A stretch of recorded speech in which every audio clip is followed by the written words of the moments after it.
Olá, entorno, olá, Distrito Federal, olá, Brasil. Eu me chamo Everaldo Cruz e este é o programa Bate-Papo Entre Amigos. O programa de hoje é com uma mulher muito especial. Ela que vem conquistando a população do Distrito Federal com seu trabalho, com sua simplicidade, com sua humildade. Ela que também é professora, delegada de polícia e mãe. O Bate-Papo Entre Amigos tem a honra de receber no dia de hoje a delegada-chefe da 6ª Delegacia de Polícia do Paranoá. Seja bem-vinda, doutora Jane Clébia. Everaldo, muito obrigada pelo convite. É um prazer estar aqui com você, falar com seus ouvintes e essa troca que vocês nos permitem com a comunidade de Brasília, do entorno, para mim é muito honrosa poder compartilhar um pouco do meu trabalho. Então, estou à sua disposição e espero que seja um bom programa para todos. Tá joia, doutora. Eu realmente aqui agradeço pela participação aqui no nosso programa e de antemão dizer que para mim é um imenso prazer tê-la aqui no programa, tá joia? Vamos começar o nosso bate-papo aqui hoje? Vamos, estou à sua disposição. É muita pergunta, hein, doutora? Vai responder tudo? Vamos, não tem, pode mandar. Bem, olha só. E assim, se eu não souber, eu vou ter a humildade de dizer, ó, não sei. Mas o que eu souber, a gente vai respondendo. Galera, você que está nos vendo aí agora no nosso canal aqui do YouTube, nosso programa Bate-Papo Entre Amigos, eu estou com a doutora Jane Clébia, ela que é delegada, que vem fazendo um trabalho excepcional aqui no Distrito Federal, exemplo para várias mulheres, e dizer assim, tem várias fãs aqui no nosso DF, hein? Doutora Jane, a senhora estudou em escolas públicas ou particulares? Então, Everaldo, eu conto a minha história aí, uma história de muita dificuldade, mas é uma história que é reflexo, é cópia de boa parte das famílias que moram em Brasília hoje, né? Sou filha de baianos que vieram para Brasília no início da construção, em 1960, meus pais vieram a Brasília, e aqui ela teve o meu irmão, em 1961, e eu nasci em 63. E, a partir daí, 2 anos de casamento, e meu pai foi procurar emprego em São Paulo, nunca mais voltou. E ela acabou ficando como são hoje muitas mulheres. É aquela família que a chefe da família é uma mulher, né? E ela, com 2 crianças, passou todas as dificuldades que você imaginar para nos criar e para se manter aqui em Brasília, uma vez que no início tinha poucos empregos, os empregos eram mais para homens, né? Que era na construção civil, e ela costurou, foi doméstica, e um tempo ela teve a oportunidade de fazer um curso de enfermagem. E aí ela vai para a enfermagem, estuda no noturno, então, na verdade, ela é meu grande exemplo, porque ela foi muito guerreira, lutou muito para nos criar. E nos colocou em escola pública, aí ela já era auxiliar de enfermagem, e eu pude, aos 18 anos, concluir o ensino médio, sempre em escola pública, tenho um maior orgulho disso. Maravilha, hein, doutora? E ela falou, você tem que fazer um curso de enfermagem, para você ter sustento, para você poder se cuidar. E aí eu faço enfermagem e começo a trabalhar muito cedo. Com 18 anos, eu tinha terminado o 2º grau e já alcançava meus 2 primeiros empregos. Já comecei dobrado. Era em Sobradinho, no Hospital Regional de Sobradinho, que era Fundação Hospitalar à época, Sim. E no HUB, que era da Secretaria de Saúde hoje, era do governo federal. E aí trabalhava lá na oncologia, em Sobradinho, na pediatria. E o desejo de estudar, o desejo de crescer, sempre teve no meu coração, sempre fui inquieta, desde jovem, apesar de ter a autoestima lá embaixo. É engraçado, né? Tinha a autoestima muito baixa e achava que não ia conseguir chegar a lugar nenhum. E hoje está aqui na posição que se encontra, não né? Não é? E, à época, eu achava que não chegava e já estava chegando. Maravilha. Porque aos 18 anos já tinha concluído o 2º grau e já tinha 2 empregos, então já tinha uma posição diferenciada. A partir daí, me casei muito jovem, aos 20 anos, e fui fazer faculdade no noturno. Estudei no noturno no CEUB, bacharelei em Geografia, e esse momento na minha vida era muito... Não era conturbado, mas era muito difícil. Eu morava em Sobradinho, trabalhei aqui em Taguatinga, trabalhava na Samambaia de manhã e dava aula no Areal, no Centro Educacional 3, aqui em Taguatinga. Olha só. Então, tem muitos alunos aí que conhecem a doutora Jane com toda certeza, né? Muitos, eles ainda conversam comigo nas redes sociais. E eu fui essa professora, e pegava 5 ônibus Sobradinho, rodoviária, Samambaia, depois Taguatinga, rodoviária e Sobradinho de novo. E cuidava dos meus filhos e cuidava de casa, então era ralação. Aí depois eu consegui ir para o Cana, Asa Norte, depois Fercal e, por fim, cheguei a Sobradinho. Aí eu já estava com a vida boa, morando... Estabelecida, dizia assim, né? E trabalhando na mesma cidade. Aí eu fui diretora do Sindicato dos Professores. Eu acompanhei sua história também, realmente. Foi diretora, não é isso? Do Sindicato dos Professores. E hoje é o Dia dos Professores, né? Parabenizar, né, doutora Jane, no dia de hoje a todos os nossos queridos professores aí pelo dia tão especial, né? Com certeza. Uma vez professora, eu digo que sempre professora. Então, me forjei como professora. Então, lá eu tive as maiores lições de vida, esse contato com a comunidade, esse desejo de estar próximo das pessoas. Então, a educação é um lugar de muita troca. Você ensina, mas você aprende muito. Então, foi um momento muito especial da minha vida. Aí, na educação, eu já tinha ali em torno de 35 anos, já estava 10 anos na educação. Aí, eu resolvo fazer um outro concurso. E aí, eu vou para Polícia Civil, como agente de polícia. E aí, como agente de polícia, eu resolvo voltar para a faculdade. Já estava com 35 anos, volto para a faculdade. Olha só, gosta de estudar, hein, doutora? Estudava no noturno e me bacharelei em Direito para fazer o concurso de delegado. É engraçado que eu, uma negra desse tamanho, o povo jura que eu sou passista de escola de samba, né? Um coração muito bom, na realidade, né? Dizer assim, viu? É verdade. E aí as pessoas pensam, nossa, deve sambar muito. Gente, eu não sei dançar, eu não vi novela, eu conhecia poucas músicas, porque você tem que fazer escolhas na sua vida, né? Não, então, claro, as opções que eu fazia né? era, por estudo, eu tinha que cuidar dos meus filhos, cuidar da minha casa e estudar. E trabalhar. Então, não sobrava muito tempo para outras coisas. Mas foi um investimento que, na minha vida, valeu muito a pena. Que, na realidade, foram colhidos os frutos agora, né? Com certeza. Doutora... E aí, eu só concluindo, aí eu termino, faço Direito e volto para o concurso. E faço concurso para delegado, e aí passo para delegado. E aí é isso, é a vida que eu tenho até hoje. Já são, de polícia, 22 anos de polícia. É uma história, hein? Somando o tempo de enfermagem, de educação e na Polícia Civil, já são 39 anos de serviço público. É muito tempo, hein? Muito tempo. Já poderia estar aposentada aí há pelo menos 8 anos da minha vida, mas nunca fiz opção pela aposentadoria. Amo trabalhar e minha vida foi assim, sempre convivendo com pessoas. Educação, depois, saúde, educação e segurança pública. Então, a gente vai só se aperfeiçoando, girando ali e prestando serviço às pessoas. E um detalhe, né, doutora? Sempre no meio da comunidade, ajudando aqueles que realmente precisam, né, de atenção, aquela coisa toda, né? Mas, doutora, eu verifiquei que a senhora passou em 10 concursos públicos, é isso mesmo? Rapidinho, fala para a gente aí. Isso, foram 2 de enfermagem, depois eu passei em pelo menos 2 de professora, 2 de enfermagem, 2 de professora, passei no DASP, que o DASP, para quem não conhece, era um ministério federal, né? Antigo DASP, né? O antigo DASP foi extinto. Passei num do IDR, passei na Polícia Militar e acabei não assumindo, preferi não assumir, fui 4º lugar no concurso no DF, passei para agente de polícia, passei em 2 de delegado, então, somando aí, dá em torno de 10 ou 11 concursos, que já não estou fazendo a conta, e pude escolhendo essas carreiras, apesar de dizer que eu tinha autoestima baixa, mas assim eu consegui ir galgando os espaços, e com estudo. É importante dizer isso para as pessoas que têm mais dificuldade. Às vezes são alunos de escola pública, acham que não vão conseguir chegar, mas chega. Quando você quer, você tem disposição. A escola pública é de excelente qualidade, está aí, e quem faz a escola é o aluno. Então, o esforço faz você chegar onde você quiser. E, como delegada, tive a oportunidade de chefiar a Codeplan, um órgão da Codeplan, que eu era controladora, depois fui procuradora jurídica na FAP, depois fui secretária de Políticas para Criança, Adolescente e Juventude, administradora de Sobradinho 2, chefiei algumas delegacias. Maravilha. Então, tenho uma carreira pública aí longa e hoje estou como delegada-chefe lá na 6ª DP. Um grande exemplo para todos nós aqui do Distrito Federal e para todas as mulheres também.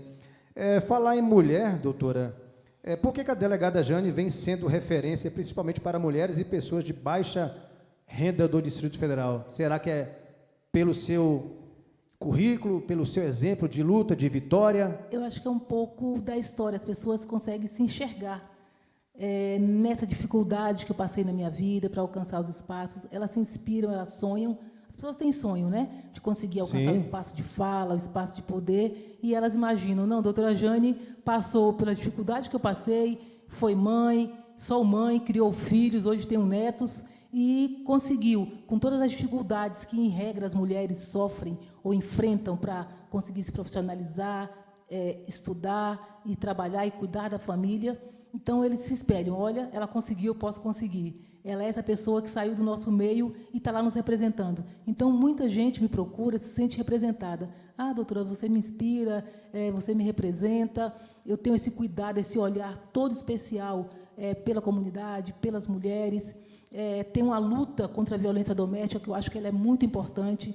Nós estamos em Brasília, no ano 2020, nós temos mulheres ainda aprisionadas em casa, que não tem voz, que não pode falar, que não pode pensar, que não decide sobre o futuro dos filhos. Quando tentam emitir sua opinião, são agredidas, e algumas que tentam ter uma vida um pouco diferente, ou ter sonhos, acabam sendo mortas aí por companheiros que deveriam protegê-las, amá-las, cuidar, e, infelizmente, são agredidas. Então, dar essa voz às pessoas de falar contra a violência, por essa cultura de paz, que é o que todos nós sonhamos, né? Todo mundo Isso, quer, sim. na verdade, viver em paz, criar seus filhos, estudar, quer ser feliz. Então, dar voz a essas pessoas é muito importante, e eu tenho humildemente me colocado nessa posição de fala aí para representar essas pessoas. Doutora, eu posso dizer o seguinte, onde eu ando aqui no Distrito Federal, eu posso perceber e verificar que todos têm um grande carinho por sua pessoa, pela sua postura, pela sua maneira de tratar o cidadão, e nós temos acompanhado nos jornais, nas televisões, o trabalho que a senhora tem feito lá no Paranoá, que é um trabalho excepcional, realmente, e a população ela só tende a ganhar com pessoas capacitadas igual a senhora, viu? Eu costumo dizer que o poder público mais próximo das pessoas é a delegacia de polícia. Então, elas procuram por tudo. Às vezes a questão é policial, às vezes a questão é cível, às vezes é só uma orientação, às vezes elas querem conversar. Tem gente que chega na minha mesa, doutora, eu queria falar com a doutora. O que é? Não, é só com ela.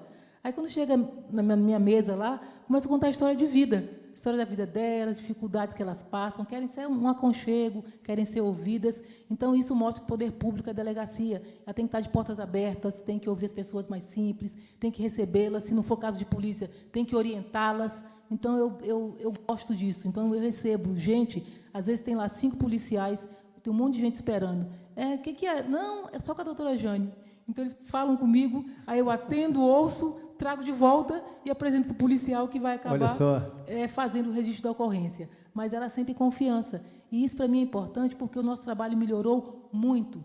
Nós temos uma alta taxa de resolução de crimes, o DF já está em primeiro lugar na resolução de crimes, doutora, de homicídio, e, na minha área, especificamente, essa resolução de crimes passa pela comunidade, que confia no trabalho, então liga, faz denúncia, e confia, eu sei que você vai resolver, eu tenho informação para te dar, e aí eu garanto o sigilo, e elas passam a informação, eu passo a minha equipe, que é uma equipe excelente, coesa, está muito comigo, e a gente tem resolvido muitos crimes naquela região.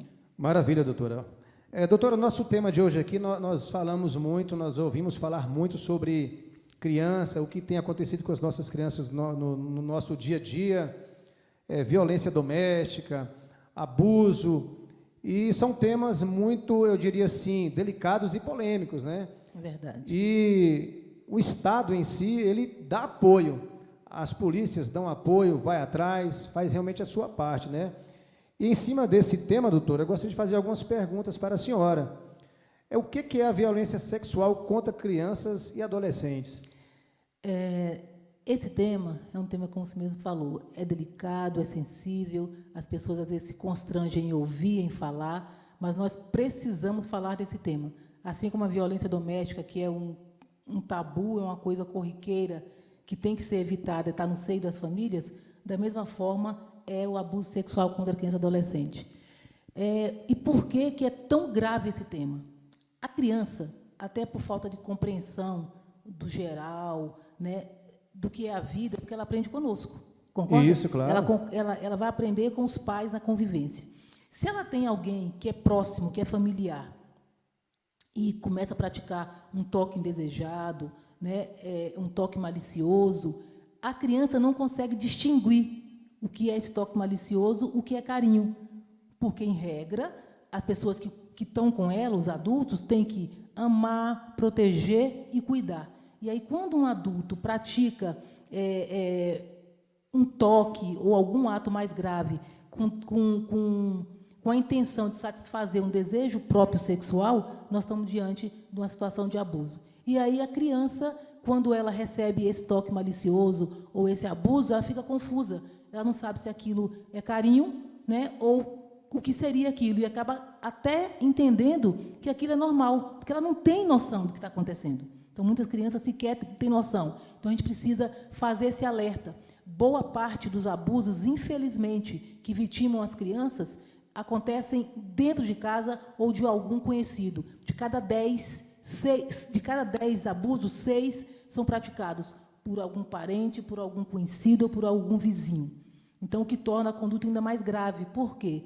Quando acontece no seio da família, tem muito familiar que não quer mexer na estrutura da família. Por exemplo, imagine a gravidade de um pai, ou um padrasto, ou um tio, ou um irmão abusar sexualmente e alguém da família ter que tomar a decisão de levar aquela pessoa à justiça, à prisão.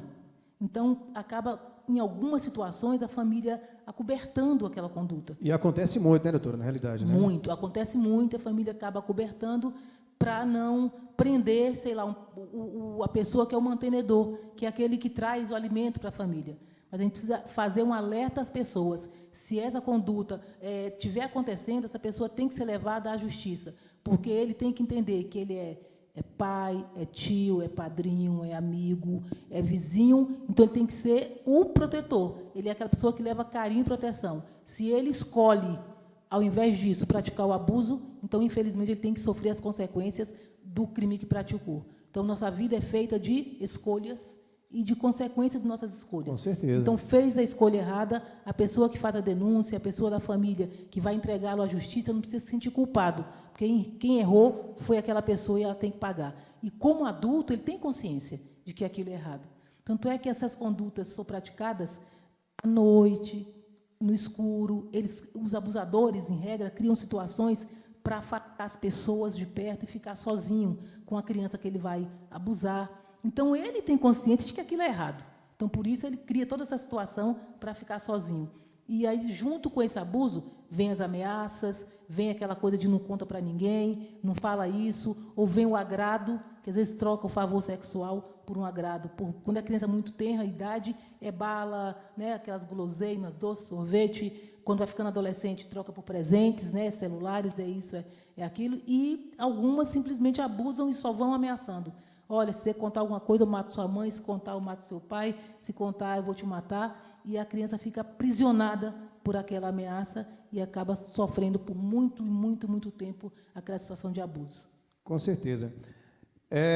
Bem, pessoal, estou aqui no dia de hoje com a delegada Jane Klebia, ela que é lá da Delegacia do Paranoá, está aqui no dia de hoje nos prestigiando com sua presença, dando orientação, passando para a comunidade, para a população, aquilo que realmente interessa, né? E as crianças, doutora, elas são muito, diria assim, inocentes, né? Muito pura, dizer assim, né? E como saber se uma criança ou adolescente foi ou está sendo vítima de abuso, doutora? Esse é um dos pontos muito importantes quando se fala de abuso sexual, são os sinais. É preciso ter clareza. Olha o que eu vou dizer. Quando uma criança, esses sinais que eu vou descrever, quando ela apresenta esses sinais, não significa necessariamente que ela está sendo abusada. Mas, se ela estiver sofrendo abuso, ela vai apresentar esses sinais. Por que eu digo isso? Porque, às vezes, a criança tem dificuldade para dormir. Aí a pessoa vai dizer, de pronto, nossa, ela está sendo abusada. Não, ela pode estar tendo dificuldade de dormir por outro motivo. Claro. Mas, em regra, o abuso leva a isso. Quais seriam esses sinais? A criança, quando ela é abusada em casa, ou no quarto, ou à noite, quando dorme, ela passa a ter medo de dormir, ela começa a ter pesadelos. Dependendo da idade, quando é uma idade muito tenra, ela manifesta isso no comportamento com outras crianças, por exemplo. Às vezes, na escola, e ela passa boa parte ali na creche, na escola, e a professora dá aqueles trabalhozinhos de escola. Às vezes, a criança começa a fazer desenhos de parte do corpo.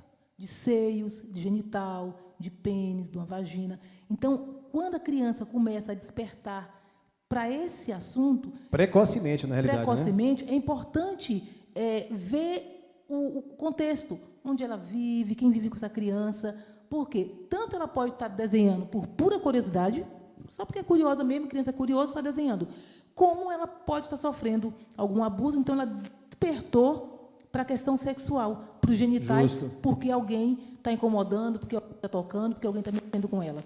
Então, esses sinais, por exemplo, a criança começa a ter um rendimento escolar ruim quando ela é maiorzinha, ou era uma criança muito extrovertida e, de repente, ela fica mais tímida, mais introvertida, mais chateada, mais chorosa. Então, todos esses comportamentos que destoam de um comportamento normal de uma criança precisa ser observado para saber se esse comportamento estranho que ela está falando tem a ver com sinais de que ela está sendo abusada. Eu diria mais ainda, né, doutora? Além de ser observado, também deve ser acompanhado, né? No dia a dia, tal, aquela coisa toda, né? Percebeu? Aí, e às vezes tem gente que tem dúvida, por exemplo, fala assim, mas doutora, eu não tenho certeza, eu só acho. Se eu for acusar uma pessoa e ela depois pode me processar porque eu acusei injustamente. Em regra, quem faz essa denúncia tem boa fé. Então, ela tem uma suspeita, tem que levar a polícia. Leva a polícia dessa mesma forma. Olha, eu não tenho certeza, eu suspeito que está acontecendo alguma coisa com meu sobrinho, com meu vizinho, né, com meu filho, e a pessoa de quem eu suspeito é fulano de tal. A polícia vai ter o critério suficiente, cuidado suficiente para trazer, ouvir essa criança. Inclusive, essas crianças elas têm que ser ouvidas numa especializada. O DF tem a DPCA, Delegacia de Proteção à Criança e Adolescente. Quando nós vivemos essas situações na delegacia de abuso, a gente faz um memorando, encaminha a criança, lá tem psicólogos que estão preparados para fazer essa oitiva de maneira tão natural que a criança começa a revelar o que está acontecendo sem perceber. Então, são técnicas que são usadas. Então, a gente prefere que surgiu a dúvida, acha que está havendo alguma situação de abuso, leve para nós vamos ter todo o cuidado em encaminhar essa criança para a oitiva, ouvir esses maiores e entender, descartar a possibilidade de estar havendo um abuso ou dizer, realmente está tendo abuso e vamos imputar essa conduta a esse adulto que praticou. Com certeza, doutora, é isso aí. Doutora, é possível orientar a criança sobre o que seria um abuso sexual? Perfeitamente. Tão logo a criança consiga entender o que você está falando, pequenininha, 3, 4 anos, você tem que dizer para ela insistentemente, ninguém pode tocar em seu corpo. Ninguém, e aí cada criança usa um nome diferente para o genital, pepequinha, florzinha, os pais têm essa maneira carinhosa de falar do órgão genital. Então, use o nome que você costuma usar com seu filho e diga para ele, ó, ninguém pode mexer. Se mexer, fale com a mamãe. Se mexer, fale com o papai. Então, tem que colocar isso na cabeça da criança todos os dias, para que ela fique alerta, atenta. Quando aquilo acontecer, ela tem que ter confiança suficiente para correr e contar para o pai. Papai, mamãe, aconteceu isso, fulano tocou na pepequinha, na minha florzinha, alguma coisa assim, tocou no meu seio, tocou na minha perna. Tem que orientar a criança. Quando a criança é maior, o pai e a mãe ali precisam desenvolver uma relação de mais confiança, porque, às vezes, os adolescentes sofrem abuso há muito tempo, mas têm medo dos pais. A gente tem que ter respeito pelos pais e não medo. Porque o respeito faz com que a criança ou o jovem cresça obediente, entendendo as regras, respeitando os familiares. Agora, o medo é perigoso, porque às vezes ele está sofrendo uma situação de abuso, por exemplo, que é o tema que nós estamos falando aqui, ou está vivendo uma ameaça por alguém na rua, e não tem coragem de falar para os pais. Fica com medo, por quê? Tem medo do pai. Então, tem que ter respeito e não medo. Então, essa relação tem que ser desenvolvida, não é fácil, mas não tem uma receita própria, mas você tem que desenvolver uma relação de confiança para que seu filho ou sua filha, se estiver sofrendo um abuso, tenha coragem de chegar e te contar, e aí sim um adulto vai ajudar. Por exemplo, nas escolas, isso tem que ser... É um tema que tem que ser tratado, é pouco tratado, para professores ficarem preparados para entender, e merece atenção o tema, né, doutora? Merece muita atenção. E os pais insistirem para a criança, desde a tenra idade até maiores, confie em mim se alguma coisa estranha acontecer. E quando o adolescente é maior, já tem ali 13, 14 anos, que já consegue entender alguma coisa, qual é o recado que a gente dá para esses jovens? Por quê? Nem todo abraço de pai, de padrinho, de vizinho é malicioso, concorda? Isso. Tem gente que é carinhoso, que é amoroso, realmente tem respeito, tem carinho, troca um abraço, para a gente não ficar com aquele medo de dizer assim, não, meu pai me deu um abraço, meu Deus me abusou, me deu um beijo no rosto, nossa, está abusando de mim. Não, a gente precisa entender o seguinte, você diferencia o abraço malicioso, o toque malicioso, pelo desconforto. Então, em regra, se for aquele toque que não te deixou confortável, né, o adolescente ali, 13, 14 anos, a menina consegue perceber isso. Né? Aquela mão boba que pousou na perna ali, que não tinha muito sentido, aquela coisa de tirar a pessoa do contexto. Tem um monte de gente em casa, ele quer dar um beijo naquela pessoa, um abraço, mas não faz em público. Porque quem não tem a temer, faz na frente de todo mundo, né? Claro, com abraça, certeza, dá um né? carinho e tal. Mas aquela que fica se esgueirando, procura um lugar escondido, espera todo mundo sair, chama ali para trás da malícia, casa. né? Isso. Então, o jovem já consegue perceber isso. Então, aquele toque que te deixou desconfortável, primeiro tem que repreender. Não me toca assim que eu não gostei. Mas se a pessoa insistir em continuar, então a gente já pode estar diante de uma conduta criminosa. Perfeito, doutora. Bem, eu estou aqui com a delegada Jane, uma excepcional delegada aqui do nosso Distrito Federal, está aqui no nosso programa hoje, Bate-Papo Entre Amigos, comigo, Everaldo Cruz, tá joia? Doutora, existe um perfil que identifique o indivíduo que abusa sexualmente de crianças e adolescentes? Sim, a gente precisa estar bem atento, porque o abusador, esse de criança, ou de adolescente, ou de jovem, não está na testa de ninguém. Mas ele tem alguns comportamentos que são bem característicos. Por exemplo, tem adultos, né, que insistentemente ele gosta de estar no meio ali de crianças. Olha só, tem um professor, tem um amigo, tem alguém que é brincalhão, tem um que gosta de criança. Isso não quer dizer que ele é um abusador. A gente precisa fazer muita diferenciar essas condutas. Tem que diferenciar, realmente, né, Isso. doutora? Mas o abusador tem essa característica de andar com criança. Quando você, por exemplo, mandar de busca e apreensão na casa de alguém que praticou abuso. É muito interessante, como na casa dele você vai encontrar muitos doces, guloseimas, videogame que criança gosta. É um atrativo, né? É um atrativo. São coisas que ele vai usar ali para atrair a meninada da vizinhança ou alguém que ele queira abusar. Então, já o abusador de jovens, por exemplo. E como é que você percebe isso? Porque é um comportamento que ele tem, não com todo mundo. Por exemplo, uma família que tem 3 meninas, 2 meninos, suponhamos, uma família de 5 pessoas. Ele escolhe agradar especialmente só uma. E o tempo todo presenteia, agrada. Isso já tem que chamar a atenção. Já é um motivo, na realidade, né? O alerta tem que acender. Por que ele é tão carinhoso só com fulana? Por que ele não trata bem os 5? Por que ele não trata bem todas as crianças da rua ou todas as crianças da família? Então, são algumas condutas que nos chamam a atenção. Então, quando essa conduta chamar a atenção, porque você achou estranho, você não pode deixar para lá. Isso é besteira da minha cabeça. Não. Continue atento. Continue prestando atenção. Então, ele costuma, em regra, o mais sorrateiro ali, ele vai trocando por favores. Presenteia, dá videogame. Eu tenho uma história de uma pessoa que ele lidava com jovens. Então, ele fazia o quê? Na escola, estava com jovens, depois ele começou a agregar esses jovens em casa. Quando nós descobrimos, duas adolescentes tinham engravidado dessa mesma pessoa. Aí as mães procuraram a delegacia, a gente percebeu que ele era um líder, uma espécie de uma liderança de jovens, mas ele levava os jovens para a casa dele. Aí ele dava para os meninos um videogame ali, fazia rodadas de sanduíche, sorvete, tudo. Então, o jovem gosta disso. E, para as meninas, ele presenteava com perfumes, com batom, e ia enredando elas naquela emoção, tanto que elas começaram a brigar entre elas, se dizendo apaixonadas por aquele abusador, porque ele conseguia iludir, e ele usava, cativava né? E acabava abusando sexualmente, e a gente conseguiu descobrir isso, a gente conseguiu fazer a prisão. Então, os pais precisam desse alerta? Precisam. Onde é que meu filho está indo? Esses jovens. Nessa história que eu estou contando, tinha uma das adolescentes, ela tinha 13 anos. Ela tinha praticamente 1 ano que não frequentava a escola, matando aula todos os dias e passava todas as tardes, no horário de aula, na casa desse abusador. Aí eu pergunto à senhora, onde é que os pais estavam nesse momento, né, de ausência da escola, né? Isso, o pai, a maioria das vezes, trabalha, pai e mãe trabalham, mas o fato de trabalhar não justifica o abandono desse cuidado da criança. Ah, estou muito cansado, trabalhei o dia todo. Aí tem uns que até gostam, né? Nossa, ele arrumou um lugar para ficar, está aí a tarde toda, não está me perturbando, não está na rua, está bom. Mas não está na rua, mas pode estar sofrendo um risco, correndo um perigo, como essa jovem estava. Então, o pai precisa, além de prover a casa, trazer alimento, pagar aluguel, teve os filhos, tem a obrigação de estar atento a esses meninos.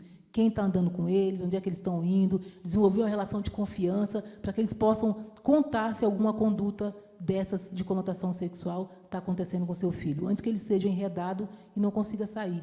Porque hoje você recebe na delegacia, por exemplo, um programa igual ao seu, nós estamos fazendo aqui. Muita gente vai despertar. Vai falar, eu fui abusada sexualmente. E quando buscam a DP, já tem 20 e tantos anos e relatam histórias de abuso quando tinha 8, 10, 12 anos de idade. Então, os pais precisam atentar para que essas crianças, esses jovens, não fiquem aí anos e anos sofrendo um abuso sem que alguém possa socorrê-los. Verdade, doutora. A senhora falou algo muito interessante aqui, né? Às vezes, os pais, eles não querem ter aquele trabalho com o filho dentro de casa. Ah, fulano, vai lá para a casa de ciclano. E é nessa ida de vai para a casa de ciclano ou de beltrano, igual a gente fala no dia a dia, né? Que os fatos, eles realmente acontecem, né? Uma outra pergunta aqui, doutora. Professores e profissionais de saúde podem ajudar na identificação de casos de violência sexual contra crianças? Sim.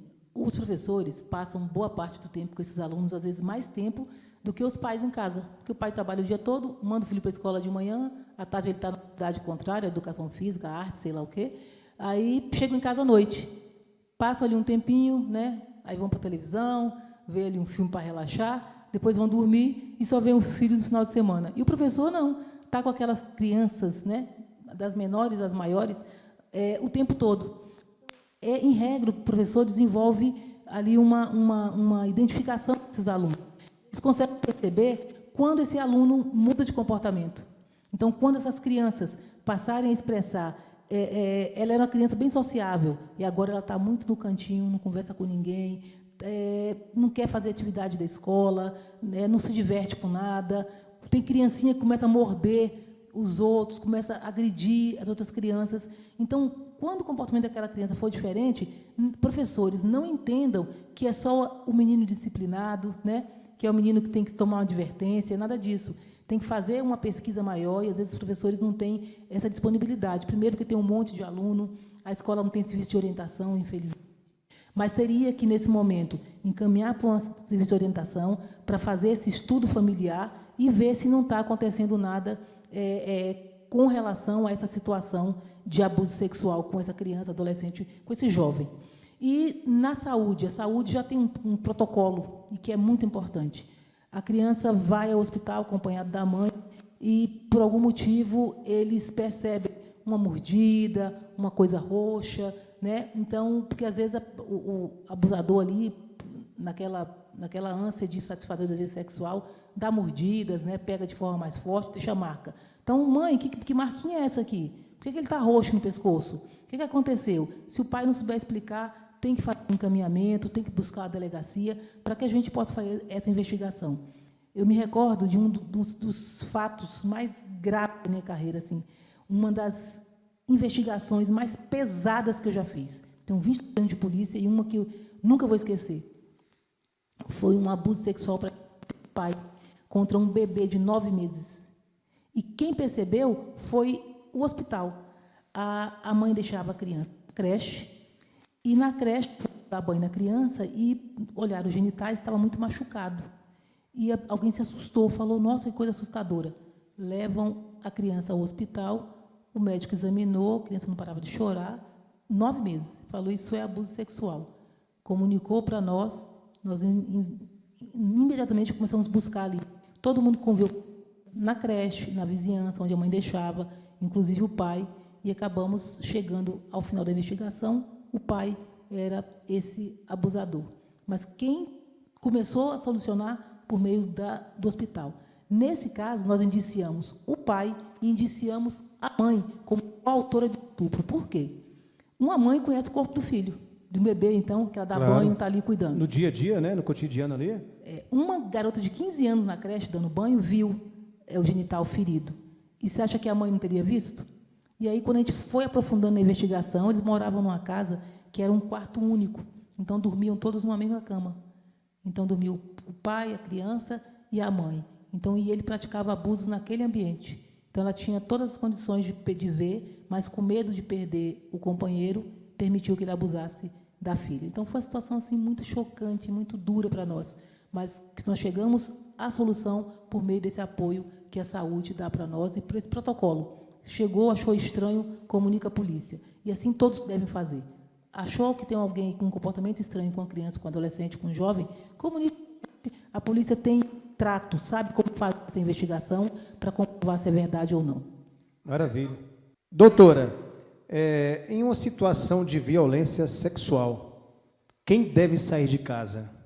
O abusador ou a criança? Com certeza absoluta, o abusador. Na situação de violência doméstica ou de abuso, o trabalho da polícia é sempre no sentido de afastar esse agressor e manter essa criança o mais segura possível.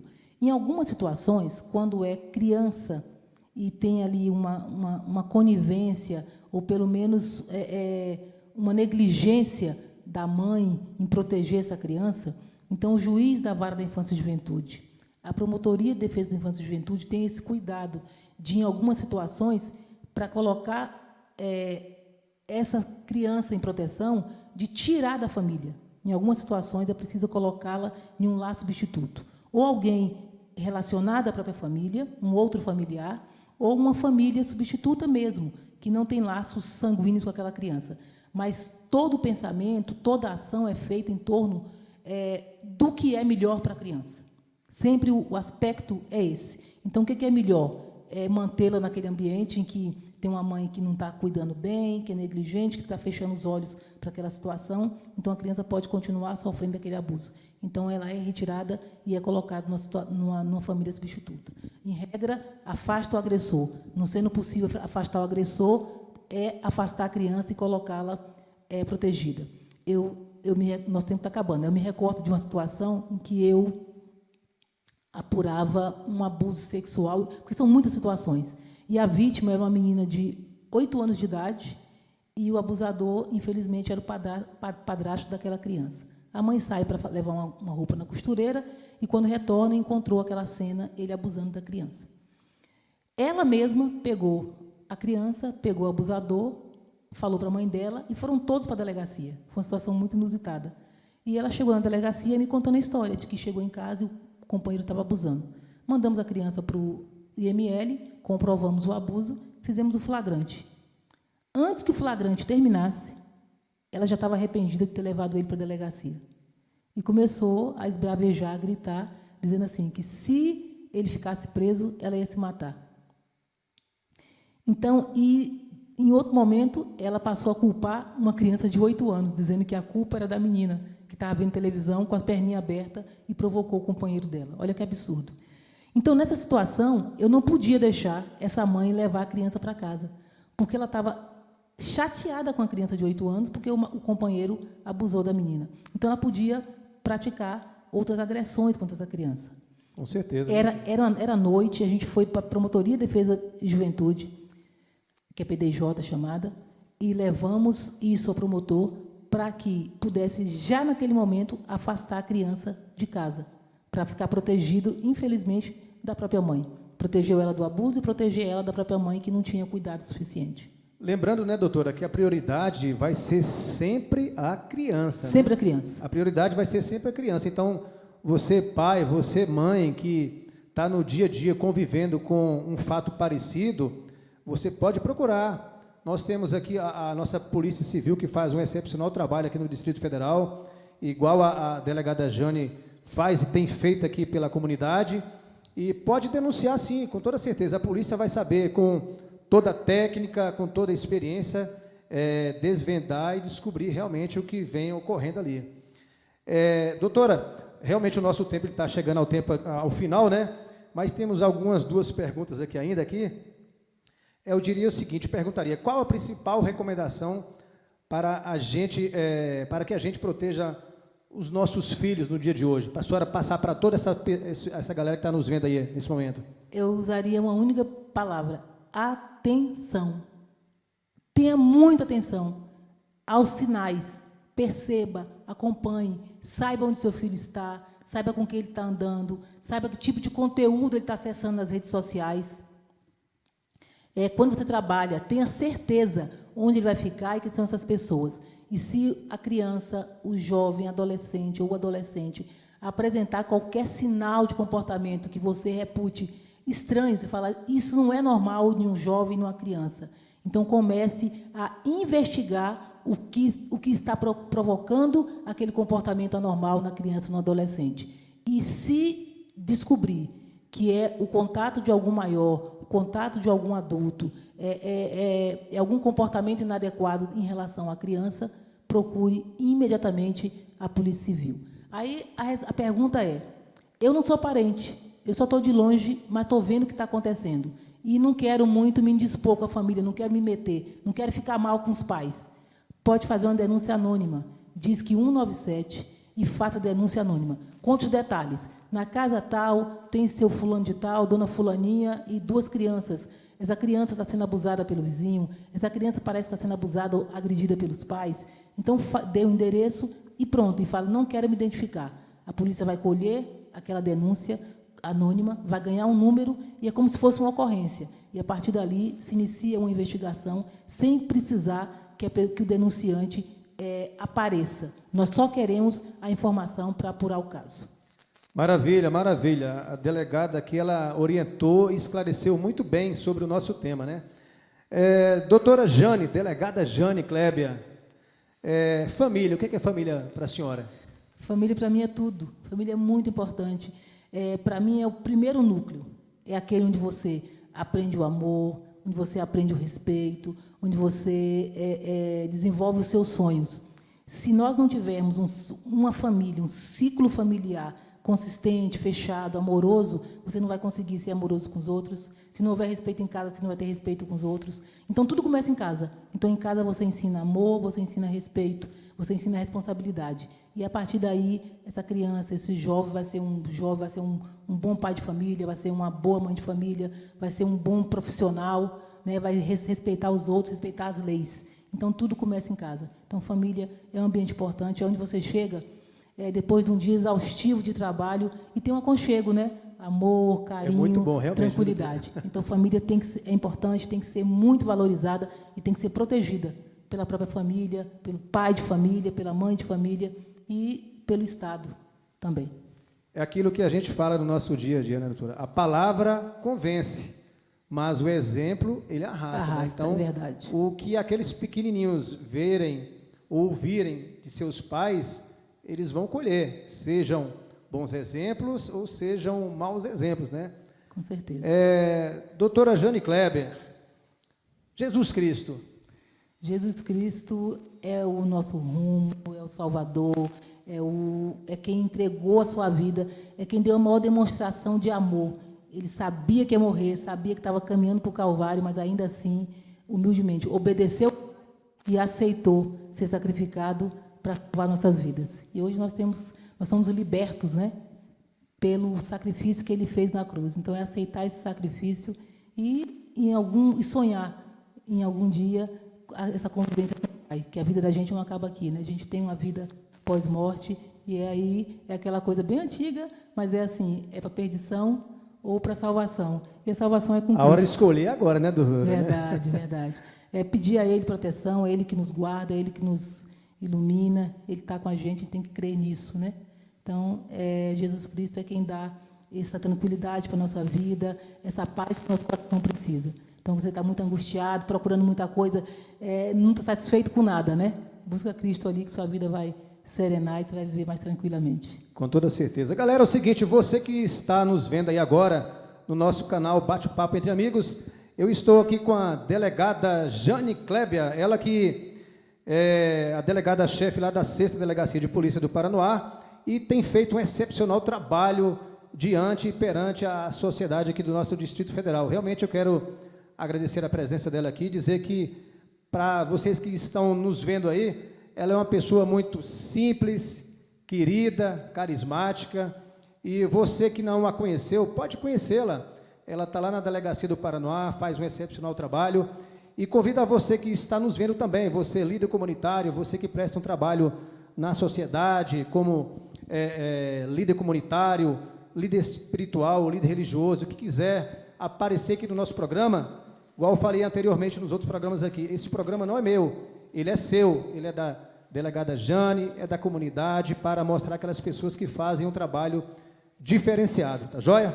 Meu muito obrigado a todos que estão nos vendo aí, e eu gostaria de pedir à delegada Jane que fizesse suas palavras finais para a nossa querida população do Distrito Federal. Por favor, doutora Jane. Agradecer inicialmente você que se dispôs, que investiu o seu tempo aí em nos ouvir, que essas orientações que são feitas com base no nosso trabalho diário sirva para você se orientar outras pessoas, e que nós possamos criar nossas crianças, nossos jovens sadios, saudáveis, pensando em futuro e sem traumas, né, por conta de abusos. Everaldo, agradecer imensamente a você esse momento, essa oportunidade, que você continue trazendo esses conteúdos tão importantes para seus ouvintes. E dizer às pessoas que eu estou disponível nas redes sociais, me encontrem lá, vão me encontrar como doutora Jane Clébia, Clébia com K.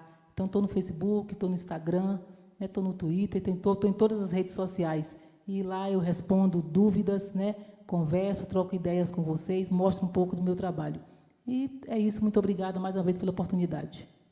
Ok, galera, muito obrigado, doutora Jane Clébia, delegada aqui da nossa cidade do Paranoá. Um abraço a todos, fique com Deus e até a próxima, se Deus quiser. Valeu!